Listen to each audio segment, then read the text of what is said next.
বারবার আমাদেরকে মানুষের কাছে বিতর্কিত করার জন্য আপনারা বলেছেন আমরা নাকি জাতীয় নির্বাচনকে প্রশ্নবিদ্ধ করছি, পিছিয়ে নেওয়ার ষড়যন্ত্র করছি। কিন্তু মাঠের দিকে চেয়ে দেখেন, আমরা জাতীয় নির্বাচনের জন্য প্রস্তুত রয়েছি। আমার কাছে কিন্তু অনেক খবর চলে এসেছে, আপনারা কিন্তু ফেব্রুয়ারি নির্বাচনের ব্যাপারে হিসাব নিকাশ আপনারা মিলিয়ে দেখেছেন, আপনাদের পায়ের নিচের মাটি সরে গেছে। এখন নির্বাচনকে পিছনে নেওয়ার জন্য আপনারাই ষড়যন্ত্র করতেছে। ৭১ দেশ স্বাধীন হয়েছিল মৌলিক ৩টা স্লোগানের মাধ্যমে: সাম্য, মানবিক মর্যাদা, ন্যায় বিচার প্রতিষ্ঠা। লক্ষ লক্ষ মানুষ জীবন দিয়েছিল, পঙ্গু হয়েছিল। যে আশা, যে আকাঙ্ক্ষা নিয়ে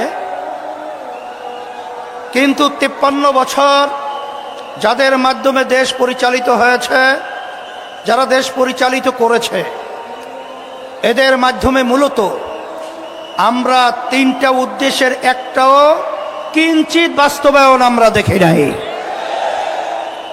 এই সূত্র ধরেই ২০২৪ জুলাই ৫ই আগস্ট এই দেশকে আবার স্বাধীন করার জন্য হাজার হাজার আমার মায়ের কোল সন্তান হারা হয়েছিল।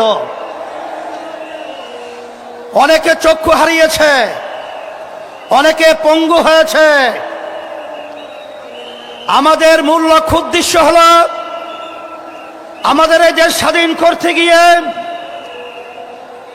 আমাদের যারা জীবন দিয়েছিল, রক্ত দিয়েছিল, পঙ্গু হয়েছিল, যারা দেশ পরিচালনা করেছে, আমাদেরকে ধোঁকা পেয়ে বোকা দিয়ে বারবার আমার এই দেশকে চোরের দিক থেকে, দুর্নীতির দিক থেকে ফাঁস বানিয়েছে। আমাদের সন্তানগুলো মায়ের কোল হারা করেছে। লক্ষ লক্ষ মানুষকে মিথ্যা কেসের মাধ্যমে তাদের সংসারকে বিরান করেছে, ধ্বংস করেছে। আমাদের মেহনতি কষ্ট অর্জিত আমার ভাইয়েরা যে সম্পদ অর্জন করেছিল দেশের জন্য, ওরা ক্ষমতার চেয়ারে বসে আমাদের দেশের টাকাগুলা বিদেশে পাচার করে বেগম পাড়া তৈরি করেছে। এখন কথা পরিষ্কার, যারা নাকি ক্ষমতা প্রেমিক রয়েছেন, বারবার আমাদেরকে মানুষের কাছে বিতর্কিত করার জন্য আপনারা বলেছেন আমরা নাকি জাতীয় নির্বাচনকে প্রশ্নবিদ্ধ করছি, পিছিয়ে নেওয়ার ষড়যন্ত্র করছি। কিন্তু মাঠের দিকে চেয়ে দেখেন, আমরা জাতীয় নির্বাচনের জন্য প্রস্তুত রয়েছি এবং দেশকে রক্ষা করার জন্য, মানবতার কল্যাণ মুক্তির জন্য আমরা যে ৫ দফা দাবি নিয়ে মাঠে নেমেছি, সেই ৫ দফা বাস্তবায়নের জন্য আজকে বাংলাদেশের আপামর জনতা তারা আজকে রাজপথে চলে এসেছে। এর মাধ্যমে তোমাদেরকে ১২ নম্বর ২০ নম্বর সিগন্যাল দিচ্ছি। এই সিগন্যালের মাধ্যমে ক্ষমতা প্রেমিকরা বাংলার জমিন থেকে উৎখাত হবে, বাংলার জমিনে থাকতে পারবে না ইনশাআল্লাহ। সাথে সাথে আজকে আমরা লক্ষ্য করেছি যে অনেকে কিন্তু আমার কাছে কিন্তু অনেক খবর চলে এসেছে, আপনারা কিন্তু ফেব্রুয়ারি নির্বাচনের ব্যাপারে হিসাব নিকাশ আপনারা মিলিয়ে দেখেছেন, আপনাদের পায়ের নিচের মাটি সরে গেছে।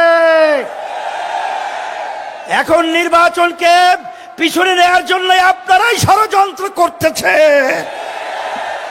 এই সিগন্যাল কিন্তু আমাদের কাছে এসে গেছে, কিন্তু ভালো করে জেনে রাখেন, জনগণ তো আপনাদের পক্ষে মতামত রায় দেওয়ার মতো পরিবেশ নেই। এখন আপনারা গুন্ডামি, সেন্টার দখল, বিভিন্ন সন্ত্রাসীর মাধ্যমে আপনারা ক্ষমতার চেয়ারে বসবেন, সেদিন ভুলে যান। এখন বাংলাদেশের মানুষ সজাগ রয়েছে, আর আমাদের বাংলাদেশের সম্পদ আর গুন্ডামি চুরি করে, ডাকাতি করে, আর বিদেশের দাবিদারদের প্রভুদের কাছে দিয়ে যাবে না, যেতে পারবে না ইনশাআল্লাহ। সেই হিসাবে আমি সকল গুদার আহ্বান জানাবো। আমি আবার ভাইদেরকে, মা বোনদেরকে বলবো, আমরা যেন আর চাঁদাবাজদের সহযোগী না হই। যারা মায়ের কোল সন্তান হারা করেন তাদের যেন আমরা সহযোগী না হই। যারা আমাদের দেশে বসে আমাদের দেশের টাকা বিদেশে পাচার করে তাদের জন্য আমরা সহযোগী না হই। এই আহ্বান, এই অনুরোধ, এই লক্ষ্য সামনে রেখে আপনাদের আজকে এই সুন্দর পরিবেশ এবং মহা সমাবেশে যে আপনারা বিভাগীয় আজকে সমাবেশকে পরিণত করেছেন, সকলকে ধন্যবাদ জানাচ্ছি আয়োজকদেরকে। এবং আমরা দোয়া চাই, আমরা যেন ইসলাম দেশ, মানবতার কল্যাণে আপনাদের পাশে খাদেম হিসাবে কাজ করতে পারি। আল্লাহ তৌফিক দান করো।